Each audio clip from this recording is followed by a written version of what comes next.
All right, welcome to Basics to Brilliancy B2B. This is season two with the objective to unpack all the grade 12 trigonometry. We have covered episode one, two, and three, and now we are tuning in for episode four, whereby we are given trigonometric expressions, one on the left hand side and then the other on the right hand side. And then the objective is to prove that these two are equal. So let us dive deep into it without wasting any time.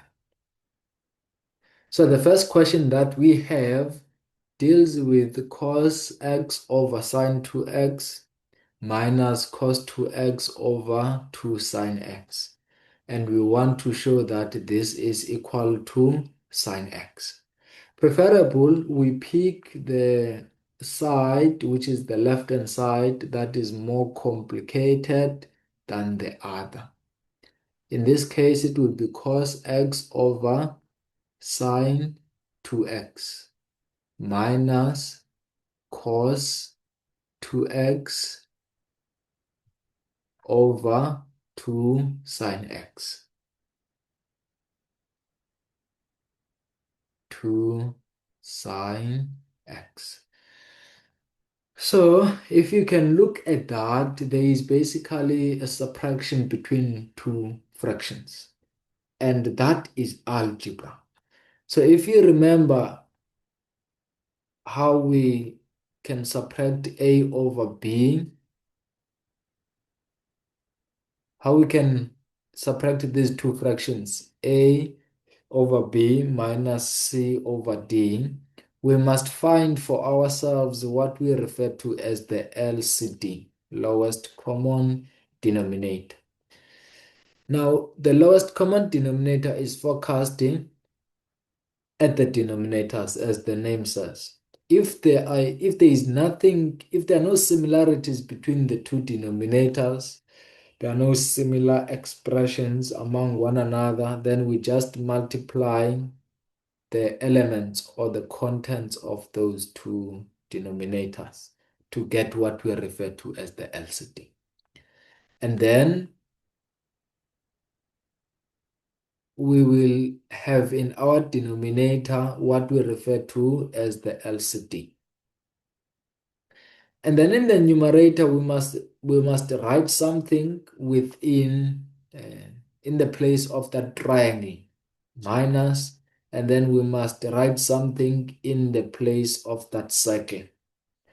So we must write something within the space of that triangle and the space of that circle. So the question is, what are those things?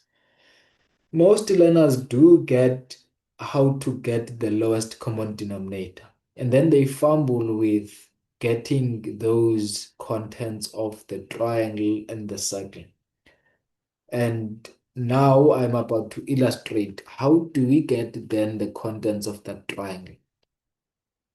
It would be the first fraction, which is a over b, minus the LCD, which is BD.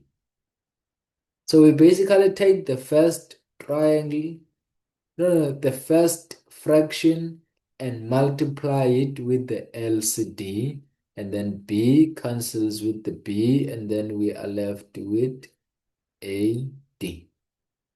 So basically, in the place of that rectangle, in the place of that triangle now, we are then going to write A times D. And then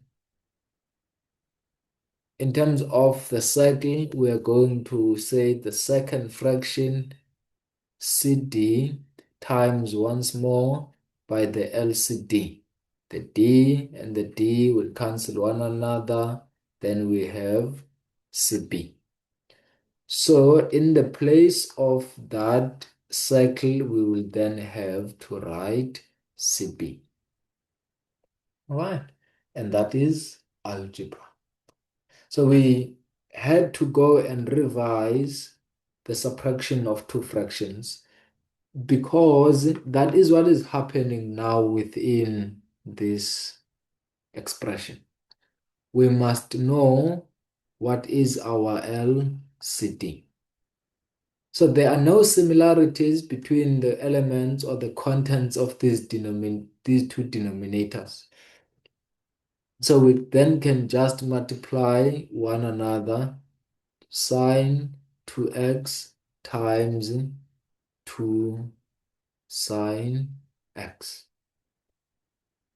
And then we were going to substitute about that. We are going to substitute by that in the denominator. Sine 2x times 2 sine x, right at the denominator. Then obviously there is something that we must write over there in the place of the fraction and in the place of the triangle. And then there is obviously something that we must write in the place of the circle. Then what are those things? That is a very good question. We will take the first fraction cos of sine 2x, and then we multiply that by our LCD, which is sine 2x 2 sine x. And then the sine 2x at the denominator cancels with that sine 2x at the numerator. And then we are left with 2 cos x and sine x. 2 cos x multiplied by sine x. Where does the 2 come from? There is the 2. Where does the cos come from? There is the cos. Where does the sine come from? There is the sine. Then voila, that is what we have. Those are the contents for the triangle. Then let us go and write the contents of the circle. Similarly, we take the second fraction, cos 2x all over 2 sine x. Multiply that by the LCD. What is our LCD? Sine 2x multiplied by 2 sine x. Then obviously 2 sine x cancels with 2 sine x. Then what are we left with? We are left with cos 2x multiplied by sine 2x. So what we are going to do now is to just easily substitute here in the place of that triangle by 2 cos x sine x. 2 cos x sine x minus. In the place of the circle, we are going to substitute by cos 2x multiplied by sine 2x. Yes. All right, that is all good and well. Now, moving forward with what we have been doing, looking at the contents of the first term at the numerator, that looks like a double angle of sine. We will then have sine 2x minus cos 2x times sine 2x all over sine 2x times 2 sine x. You can never cancel this cos, this sine 2x, and that sine 2x. Never. And you can never, out of the blue or out of the pink, cancel that sine 2x and that sine 2x. Never. So here is my tip for you, because most of learners, well, not necessarily most, but I've seen a lot of learners that do cancel this sine 2x with that sine 2x. So my suggestion is that the moment you want to cancel something in a numerator with uh, something in the denominator, you want to cancel something at the denominator with something at the numerator. Perhaps before you cancel, check if is there a common factor that you can take out first. In this case, we do have a common factor at the numerator. Sine 2x is a common factor at the numerator. So taking out that common factor, which is sine 2x, will help us now to cancel. But it's a mistake to attempt to cancel before you have taken a common factor if either a numerator or a denominator has more than one term. All right. Then taking out that sine 2x as a common factor leaves us with 1 minus. Taking out that sine 2x as a common factor leaves us with cos 2x. And that is what we have at the numerator. We divide all of that by sine 2x times 2 sine x. Now we can cancel the sine 2x together with that sine 2x. It's very important to find a common factor before you cancel. That's my tip for you. Especially, well, specifically when either the numerator has more than one term. In this case, there is this term and there is also that term. So you can't therefore cancel uh, at this stage, cancel this sine 2x with that sine 2x and leaving the other sine 2x behind. You can't. That's not advisable. So what is advisable is that check the moment you see a temptation to cancel, check is there a common factor first, which is in this case there is. Sine 2x and sine 2x is a common factor. All right. Now we are going to move along. What we have now is 1 minus cos 2x all over sine x. Where are we going? We must always remember that. We want to have sine x eventually. So in our expression here that we are working with, we must not see cos. Why? Because we are going to an endpoint that has only sine. So let us try by all means to remove this cos. It's a double angle of cosine. That means we must replace it with the expression that has cos, which is 1 minus 2 sine squared x. Why? Why did we pick specifically this one? Why?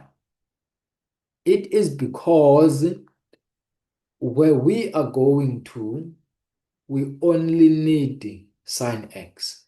Therefore, we must try by all means to fight for sine x within what we are working with. And then we remove the brackets, 1 minus 1 plus 2 sine squared x all over sine x. 1 minus 1, that is 0. Then we have sine squared x over sine x, cancel and cancel. Then we have ourselves sine x, which is equal to the right hand side. Right? And folks, that is how it goes. All right, I think I have left a 2 here by mistake. There is a 2 that I should have taken with me here at the denominator. And at the numerator, there is a 2 that I must have taken with me. And there is a denominator as well that includes 2. But nonetheless, those two will cancel one another. And then voila, you have yourself the right hand side. I just forgotten the 2 from here. The 2 sine x, 2 sine x, 2 sine x, 2 sine x, 2 sine x. All right. Yes. And then we have ourselves the final answer. Here is a problem that I would love that you pause a video at this stage and then you attempt. In the next slide, I will show you the solutions to this problem. Right. But pause the video and then attempt afterwards. All right, I assume that you have attempted this specific problem and now you are ready to compare the workings. So it's more or less of a similar problem. We add two fractions. You know how it goes. We multiply the denominators, sine and cos, sine, cos, to get the LCD. And then we must write something for that triangle, and then we must write something for that rectangle. And you know how it goes. It is just the first fraction multiplied by the LCD, and then we get the contents of the triangle. The first fraction multiplied by the LCD, and then we get the contents of the triangle. For the rectangle, second fraction multiplied by the LCD, and then cos and cos cancel one another, and then we are left with sine 3x times sine x. All right, and then we have all of that in the following step. And then we see cos, cos, sine, sine, a compound angle of cos. 3x, and then minus x, why minus? Because it was plus, so it must change to minus. And then we have ourselves cos 2x. All right. Also, you couldn't cancel this sine x with that sine x in this expression. Never. Why? There are two terms here. The first term and the second term. So you can't isolate a specific term and cancel it with a denominator. You can't.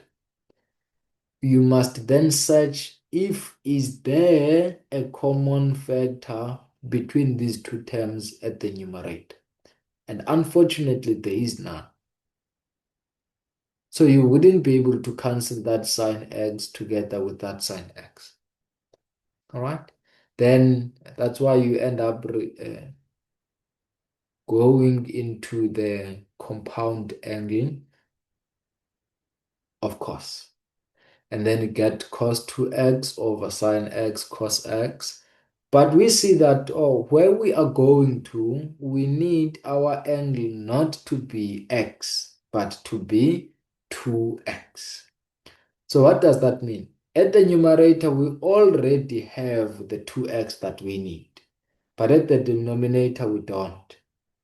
We do have those sine times cos. For this to be a double angle of sine, we do need a 2 there, just before sine. So how do we get that? We can say 2 over 2, which is 1. So we didn't change anything by introducing the 2 over 2. It is just 1. Then the 2 multiplies with the numerator. 2 cos 2x, there it is. And then 2 sine x cos x, there it is. 2 sine x cos x is exactly the double angle of sine that we were searching for. We then convert this 2 sine x cos x into 2 sine x. Right? And then sine over cos is tan. We saw this in episode 1, that sine x over cos x is equal to tan x. However, cos x over sine x is equal to 1 over tan. So in this case, we have cos over sine, which is 1 over tan. Then we have 2 over tan 2x. All right, lovely stuff. Let us go to the next question that we will use to demonstrate how to prove that the left-hand side is equal to the right-hand side. All right. We have sine 3x all over sine x. We see where we are going to. We have 3 minus 4 sine squared x. All right. Then let us then, as we see that here, we have an angle of x, not 3x. So let us then try to break down that 3x into perhaps 2x plus x. Why x? Because it will lead us to that specific x. Why 2x? Because it will lead us to a double angle. All right. Then all divided by sine x is equal to, what is going to happen now is that we will expand this sine to x plus x using the compound angle of sine, and that is sine 2x cos x. The plus remains the same because it's a compound angle of sine. Cos 2x sine x, all divided by sine x. Once more, I want to highlight that this is one term and this is another term. So if you feel tempted to cancel out this sign and that sign, remember, you cannot. All right? You cannot isolate a specific term between two terms and try to cancel it with the denominator. You can't. So what must you do? Check if is there a common factor between these two terms. Between the first term and the second term, is there a common factor? At the moment, as things are, no, there is no common factor. But let us continue. Perhaps we will see a common factor or something. Let's go.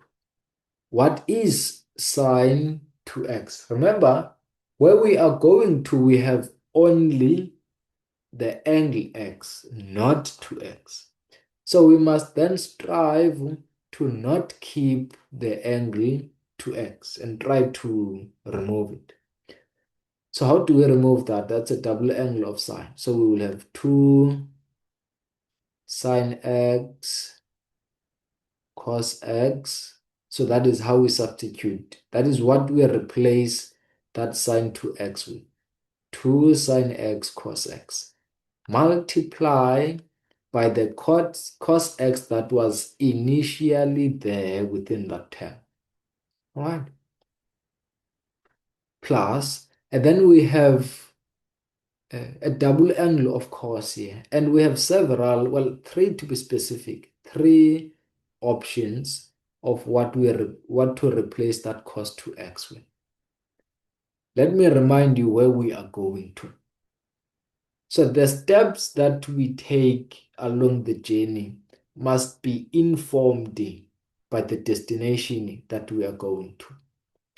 Where we are going to, we strictly have only sine. There's no cosine in where we are going to. So the actions that we take along the journey must inform us, therefore, that we must try to eliminate cosine by all means and try to retain sine. So how do we do that? On this case of the double angle of cos, how do we do that?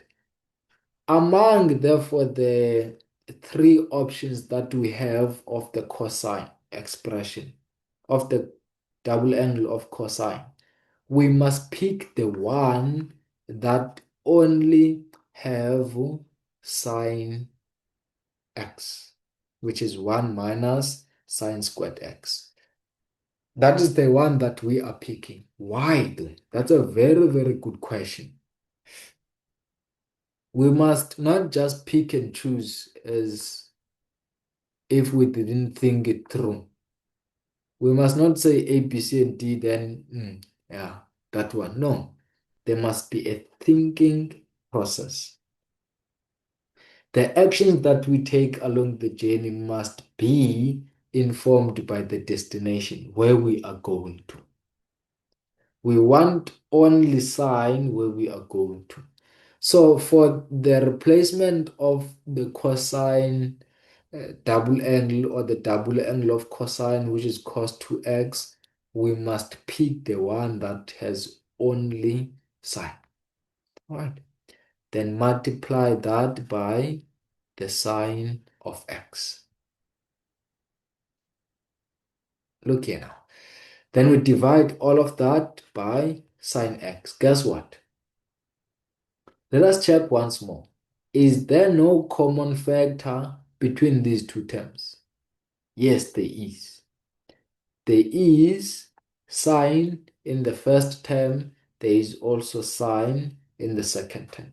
Can't we then take that out as a common factor? We can actually.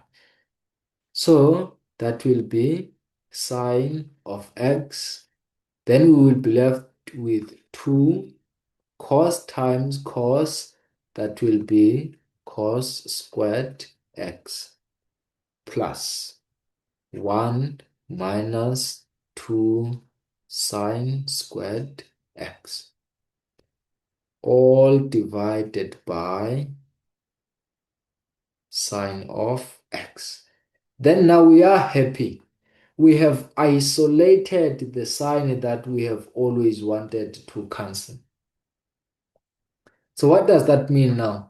That means we can then cancel the sign on the denominator with the sign at the numerator.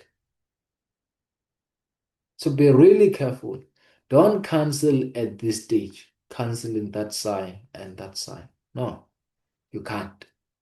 You can't isolate a specific term as you please and cancel it with a denominator. No. You must find a common factor among the two terms that you are trying to isolate. Then find that common factor, take it out, and therefore cancel afterwards. All right, so now we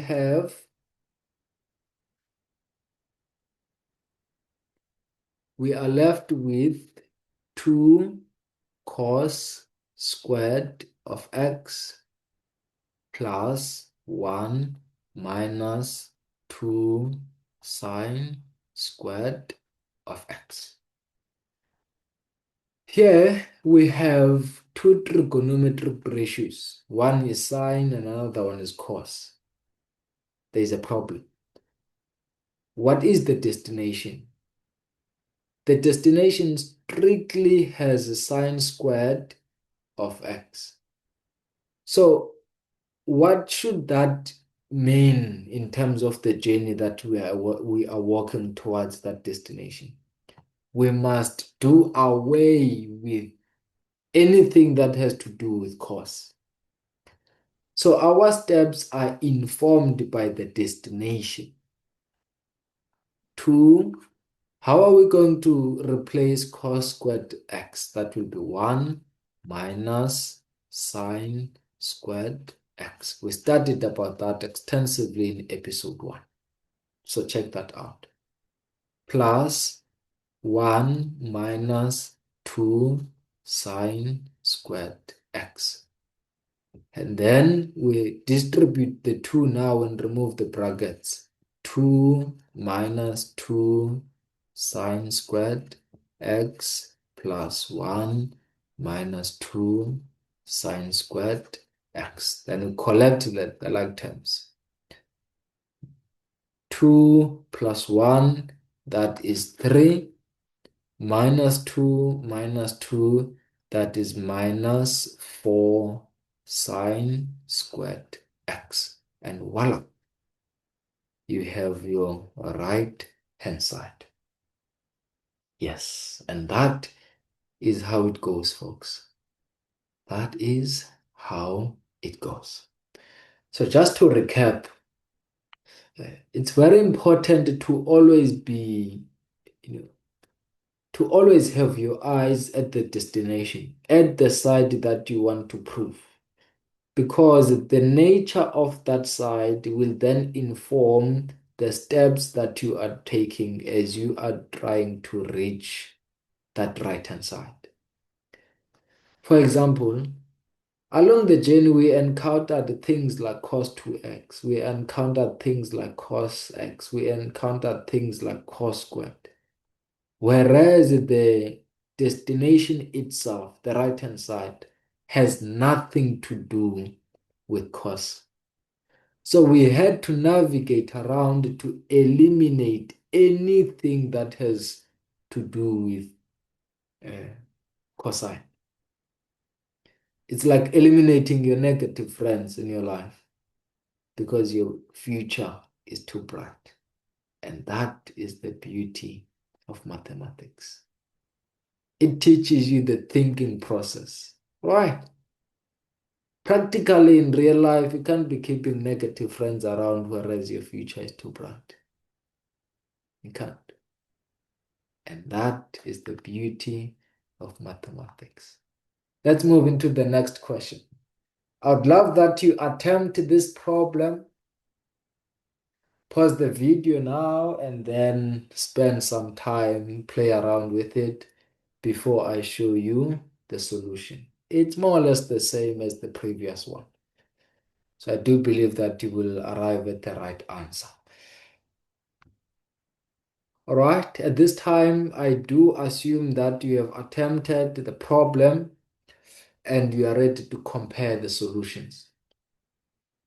So we had cos 3x over cos x. We want to prove that it is equal to 4 cos squared x minus 3.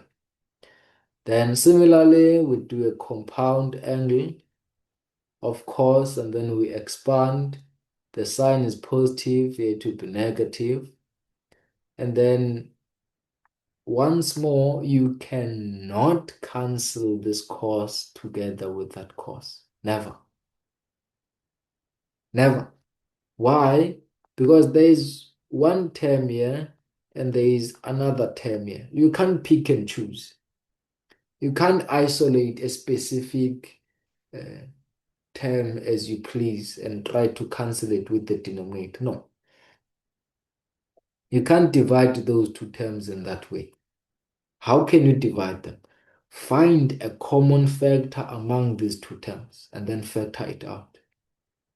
So as it is at this stage, there is no common factor that seems to exist at this stage. But let's go to the next step. What did we do in the next step? We changed cos 2x to 2 cos squared x minus 1. Why? Because where we are going to, there is strictly cosine. And then we change sine to x into the double angle expression. And then now you can easily see that, so cos x is a common factor. And then you factor that out. Therefore, you can cancel cosine of x with the cosine of x. And that is how it goes, folks. That is how it goes. You can't just pick and choose and cancel whatever you want to cancel at any time. No. And then we are left with 2 cos squared x minus 1. There it is. Minus 2. There was sine squared x here, but then we replaced it with 1 minus cos squared x. Why? Because the destination says I only want cos x.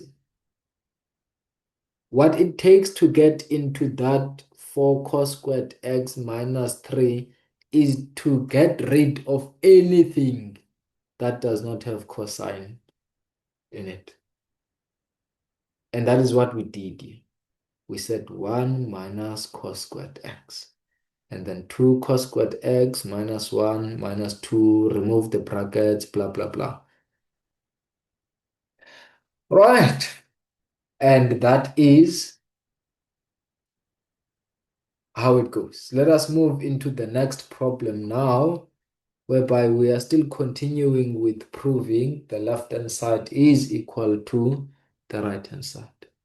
So in this case, our left-hand side is 4 sine of theta times cos to the power 3 of theta minus 4 cos of theta and then sine 3 of theta. Sine to the power 3 of theta. So that is the left-hand side. And where we are going to, we want strictly sine. All right. There is a bit of a problem here, or at least something strange. And what is that? We hardly face or encounter huge exponents like 3, 4, and so on. So to then try to bring it down, bring the familiarity, we must search for something that is common between these two terms. There is 4, a common fact. There is sine, a common fact. There is cos, a common factor as well. So what we see now in the expression that we have is that 4 sine of theta and cosine of theta are a common factor here. And then we must therefore write something that comes after that within these brackets.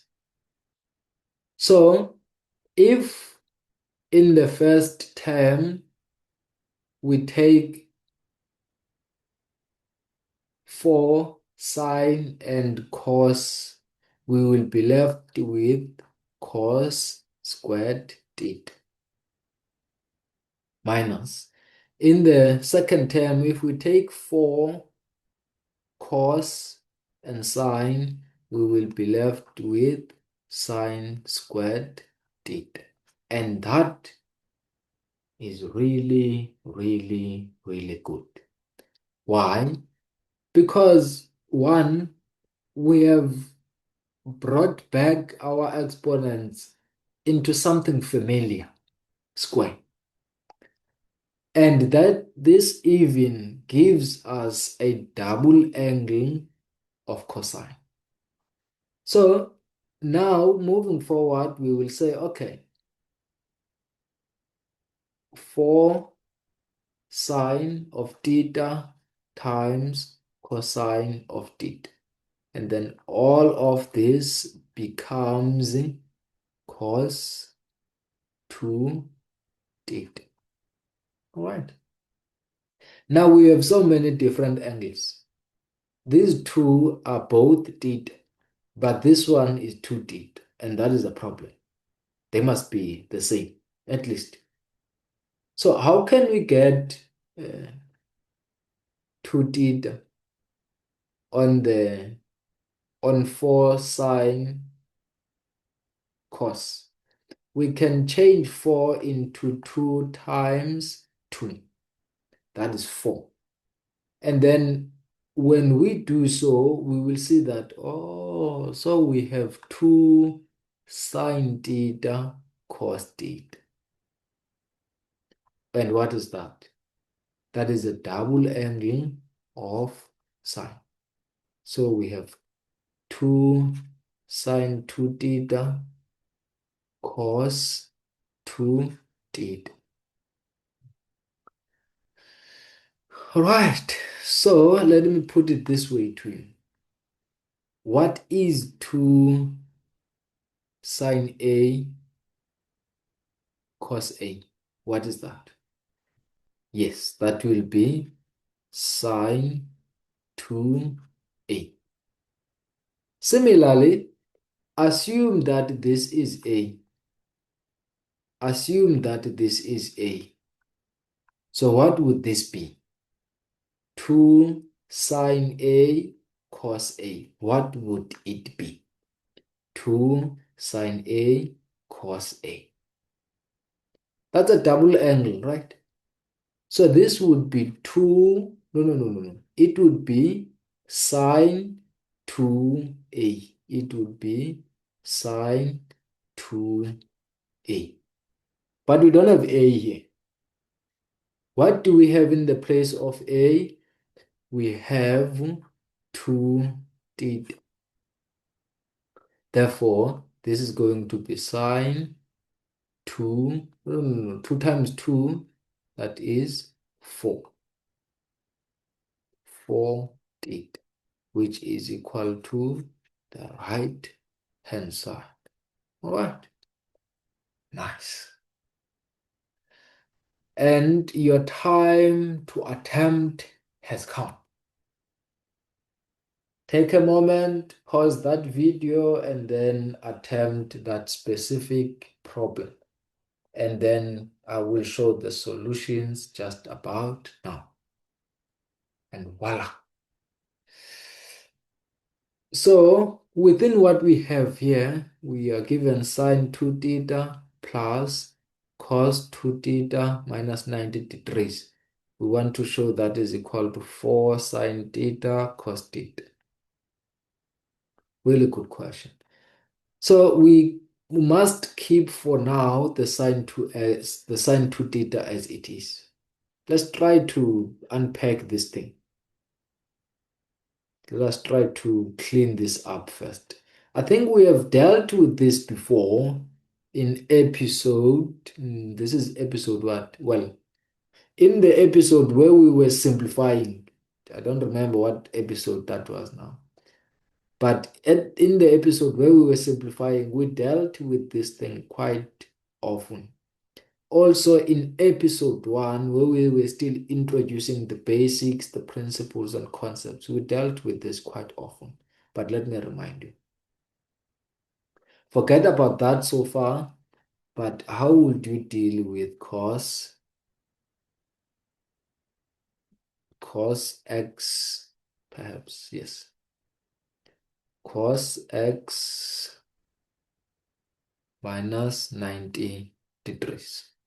So we said the numerical angle first must lead cos, but it must lead to with its sign. So if it's negative, then it goes with the negative plus x. Then what happens now? We factorize or we factor out the negative. Then we are left with 90 minus x. And then we said, assume that the 90 degrees minus x is a. Assume that is a. So how would you then deal with cos of negative a? What is cos of negative a? There it is. Cos of negative a is equal to cos a. So this is well also cos of negative a. So it would then be equal to cos of a. But we don't have a here. We have 90 degrees minus x. Which quadrant is that 90 degrees minus x? That is the first quadrant. And sign there is positive. Then since we have cos and sine, that must change to sine. Since we have cos and 90, that cos must change to sine. So that was just a revision that we did in season 2, episode 1, and also in season 2. What are we doing here? Proving. Then that means simplify was in episode 3. Yes. So check out those 2 episodes to understand what we have just done now. Okay, moving along. Let's get back to what we were doing. So here we have 2 theta minus 90 degrees. What is the first step? Numerical angle first. First things first. Take the negative 90 degrees, make it a leader. And then take the 2 theta to follow minus 90 degrees. Then what is next? We factor out the minus 1. There is the minus, we factor it out. What are we left with therefore? 90 degrees minus 2 theta. Assume that this is A. All of this, assume it is A. Then what do you have? You have cos minus A. So what is cos minus A? That is cos A. So we were supposed to have a cos A here. But there is no A. Our A is 90 degrees minus 2 theta. Then we substitute there. And now this is the first quadrant. 90 degrees minus 2 theta. This is the first quadrant. What is the sign of cos, therefore, in the first quadrant? It's positive. Then since we have cos and 90 degrees, what must happen now? The cos must change to sine. Then we have sine. If this was just theta, then we were going to write just theta here. But it is not just theta, it is 2 theta. Therefore, we will substitute there by 2 theta. So we have cleaned up the second term of this expression. Now we can come back and deal with both terms. Unfortunately enough, these are like terms, so we can add them together. Sine 2 theta plus sine 2 theta, that is 2 sine 2 theta. And then we can substitute in the place of that sine 2 theta by what? By 2 sine theta cos theta. Why? Because where we are going to, the angles are not 2 theta. What are they? They are rather theta. So we must then do away with 2 theta. Hence, now we substitute in the place of sine 2 theta by 2 sine theta cos theta.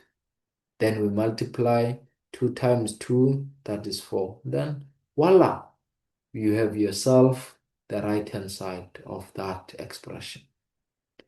Lovely stuff, lovely stuff. Right, thank you so much. Let's move into the last two questions of this episode. The last two questions of this episode. All right.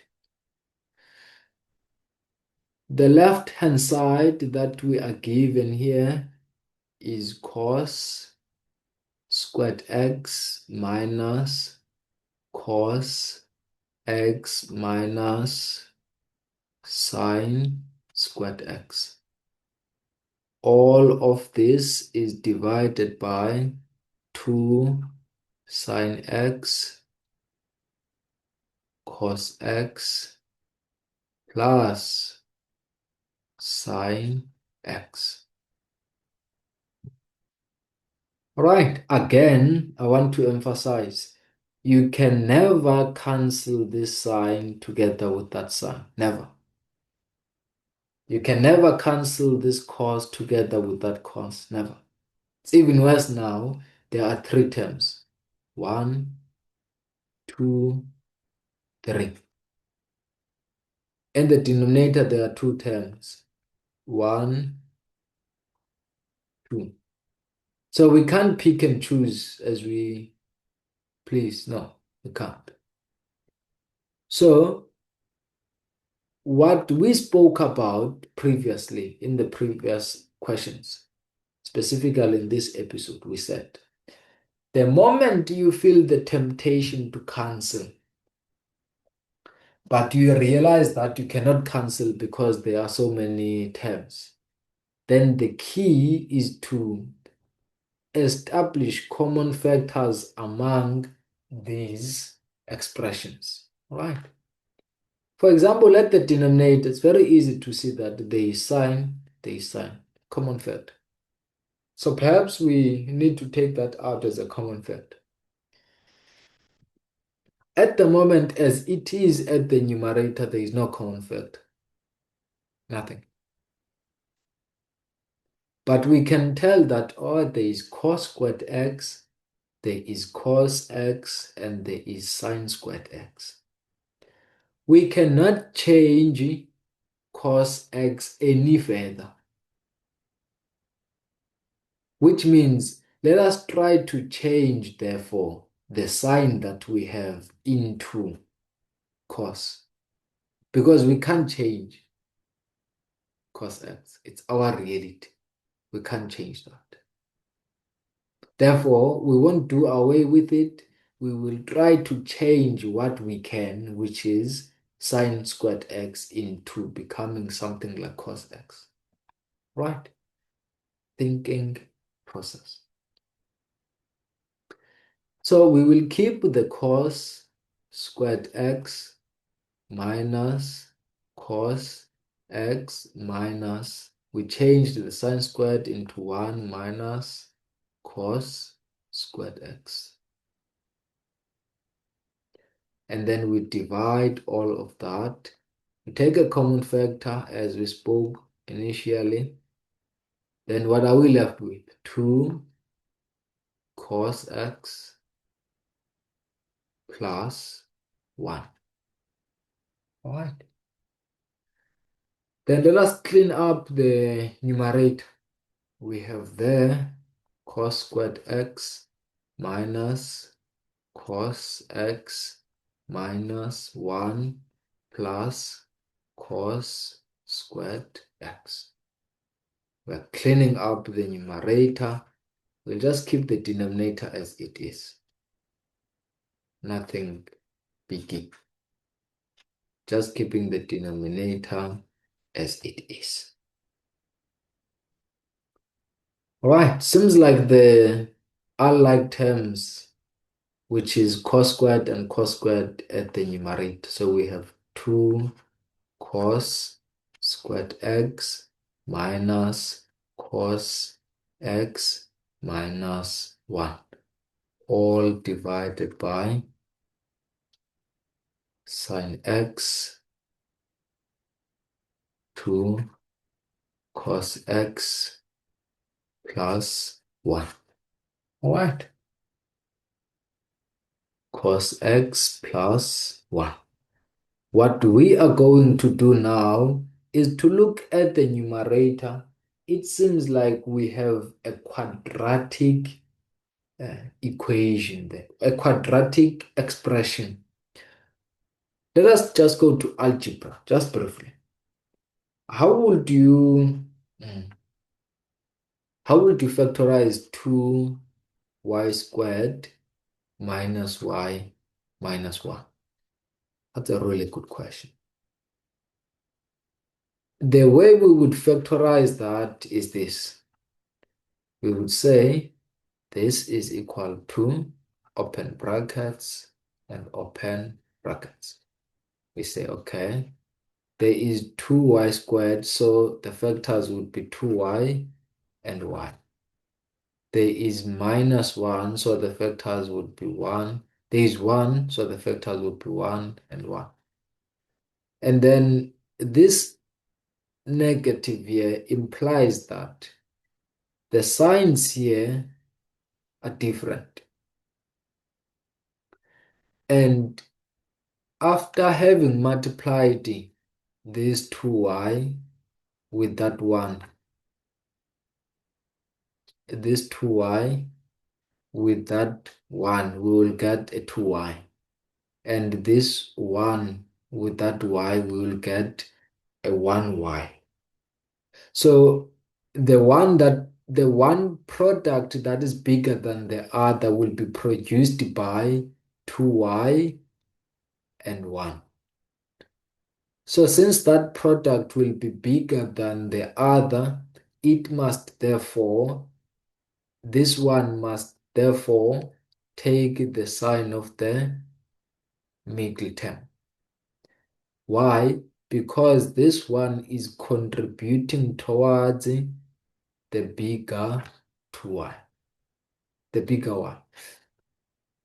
So this must take the sign of the middle term, and therefore, by default, this will become positive. So in simple terms then, back to trigonometry, how would you factorize this?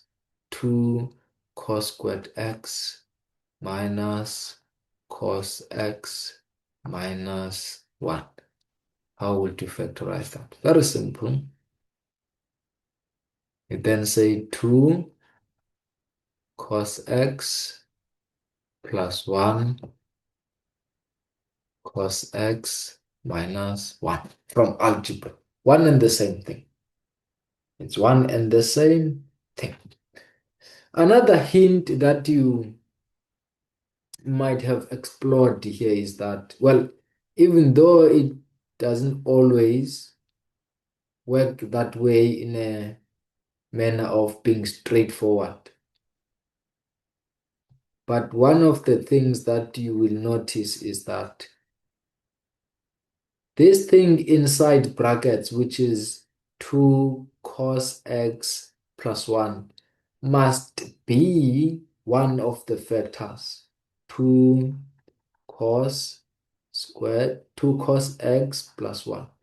But don't memorize that, because sometimes you might have to take some common factor out a negative so that you can prepare it so that it can be in that nature of one of those factors. So don't memorize that. But there is a link between the factors that you are trying to find at the numerator. There is a link with one of the expressions that you have at the denominator. Right? Then now we can cancel. Cancel this guy together with that guy. Then what are we left with? We are left with cos x minus 1 all over sine of x. So in algebra, we will always go back to algebra. One of uh, the common things about questions in trigonometry is that now and then you will encounter questions that require you to go back to your algebra. So since we have a minus b over c, we can split that into two fractions. How? By saying a divided by c minus b divided by c. So that is how we can split that into two fractions. So even here, we can say cos of x divided by sine of x. And then we say 1 divided by sine of x. And cos of x over sine of x, that is our 1 over tan of x minus 1 over sine of x. And folks, that is the right hand side, as you can see from what we were required to prove. Yes. All right. Let us move into the question that you will then attempt. Take a moment, pause the video, and then I will show the solutions so that you can therefore compare with the one that you got. I'm assuming that you managed to pause the video and then solve the problem and eventually find the final answer. All right, so what we have here is 1 minus cos squared x. No, 1 minus cos 2x minus sine x divided by sine 2x minus cos x. All of that equal to tan. So that is where we are going, tan. Right?